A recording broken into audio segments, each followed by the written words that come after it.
చాలా బాగున్నదండి. పిఠాపురంలో ముఖ్యంగా ఇన్ఛార్జి మర్రెడ్డి శ్రీనివాస్ గారిని వేయడం వల్ల 70% న్యాయం జరుగుతుంది. అదే ఆయన కాకుండా ఇంకొకళ్ళు ఎవరన్నా అయితే ఎంతో కొంత రక్షణ జరగదు. ఈయన సౌమ్యుడు, అవినీతిపరుడు కాదు, ఎవరి మాట ఆలకించడం. మీకు న్యాయంగా ఉంటే మీకు న్యాయంగా ఇది న్యాయము అంటే తప్పకుండా అతను ఇంటర్ఫేర్ అయ్యి చేస్తాడు. ఆయన వల్ల కాకపోతే పవన్ కళ్యాణ్ గారి దృష్టిలో పెడితే ఆయన యాక్షన్ తీసుకుని చేస్తాడు. అంటే ఒక 7 నెలలు అయింది కాబట్టి ఇప్పటికే చాలా వరకు డెవలప్ అయింది.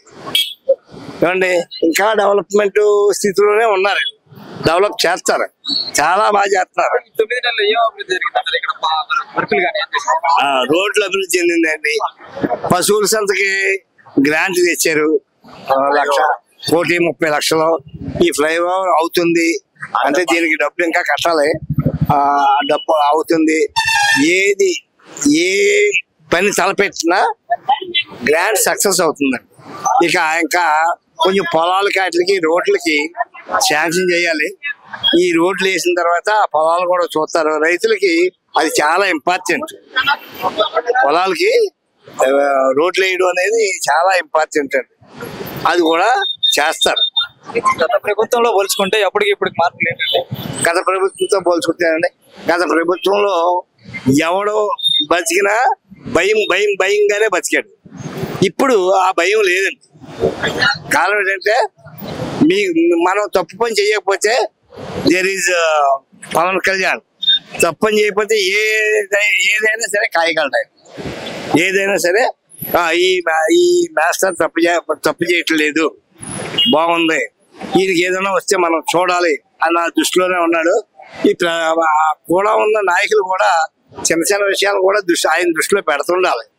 ఇక్కడ మెయిన్ మనకి ప్లస్ పాయింట్ ఏంటంటే ఇన్ఛార్జ్ అండి. మెయిన్ ఇన్ఛార్జ్ మర్రెడ్డి శ్రీనివాస్ గారు చాలా మృదు స్వభావుడు, కోపం తాపం లేనివాడు. ఎవరైనా మాట్లాడతాడు. మనం ఎవరిని తీసుకెళ్ళక్కర్లేదు రికమెండేషన్, ఆయన స్వయంగా మాట్లాడతాడు. పవన్ కళ్యాణ్ గారు గెలిచిన కాంచి ప్రజల పట్ల ఉంటాడా? ఇక్కడికి వచ్చి సమస్యలు కానీ ఏదైనా పరీక్షిస్తాడని వచ్చాడు ఇక్కడికి? ప్రజల పట్ల ఉన్నాడంటే ఇక్కడికి 4-5 సార్లు వచ్చాడు. కానీ ప్రతిరోజు పిఠాపురం గురించి మాత్రం తెలుసుకుని ఎవరికి ఏ కష్టాలు ఉన్నాయో, ఎవరికి ఏం చేయాలో అన్ని చూస్తున్నాడు. ఫర్ ఎగ్జాంపుల్ నేను చెప్తాను, మా డ్రైవరు ఒక అతనికి డిస్ప్యూట్ ఉంది. ఆ డిస్ప్యూట్ గురించి లెటర్ పెడితే వాళ్ళకి అందరికి లెటర్స్ పంపించి ఇక్కడ నుంచి స్టేషన్ లో కూడా యాక్షన్ తీసుకునేలాగా చేశాడు. అంటే మా డ్రైవర్కి చేసాడని కాదు నేను చెప్పేది, ఎవరు ఆయన దృష్టికి అంటూ వెళ్తే తప్పకుండా సాల్వ్ చేస్తున్నాడు. గత 5 సంవత్సరాలు వైసీపీ ప్రభుత్వం ఇప్పుడు ఎలా ఉంది? గత సంవత్సరం వైసీపీ ప్రభుత్వం ఏముందండి, ఒక 10 మందో 15 మందో ఉండేవారు. వాళ్ళే సెటిల్మెంట్లు, వాళ్ళే ఇది చేయడం, వాళ్ళే మట్టి దవ్వుకోవడం, వాళ్ళే ఇసుక దవ్వుకోవడం, అన్ని వాళ్ళే. ఇప్పుడు అలా కాదు, ఎవరికి ఏది కావాల్సిన స్మూత్ గా అన్ని జరుగుతున్నాయి. అసలు సమస్య లేదండి. వైసీపీ అధికారంలోకి రాదు, ఏదో కళ్ళకి అంటున్నారు వస్తాయని. అప్పుడు అలాగే అన్నారండి, 175 వస్తుంది, 30 సంవత్సరాలు మేమే అని. అవన్నీ జరగాలి కదా, అవన్నీ జరిగితే వస్తుంది. వైసీపీకి సంబంధించిన కొంతమంది టార్గెట్ చేసి అరెస్ట్ చేస్తున్నారు.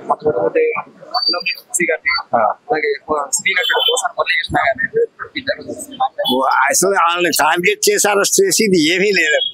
వాళ్ళు చేసిన తప్పులకి ఆ తప్పులు చూపించి అరెస్ట్ చేశారంటే. ఇంతకు ముందు ప్రభుత్వాలు అలా కాదు, ఏమి తప్పు చూపించక్కర్లేదు. ఆయన మైకట్టు తిరుగుతున్నాడు కాబట్టి ఆయన తీసుకెళ్లి జైల్లో పడాలండి. ఏది మీరు చేసిన తప్పు మైకట్టు తిరగడం తప్పు అని చేత ఇప్పుడు తప్పు చేయకుండా ఎవరికి పనిష్మెంట్ లేదండి. పవన్ కళ్యాణ్ గారి పనితీరు చాలా బాగుందండి. ఆయన రాకపోయినా ప్రతి క్షణం ప్రతి నిమిషం ఈ పిఠాపురం అభివృద్ధి గురించి, పిఠాపురం గురించి బాగా ఆలోచిస్తా ఉంటారు. సభ జరగబోతుంది, ఎలా సభ బ్రహ్మాండంగా జరుగుతుంది. 10 లక్షల మంది పైన రావచ్చు కానీ లోపు రారు.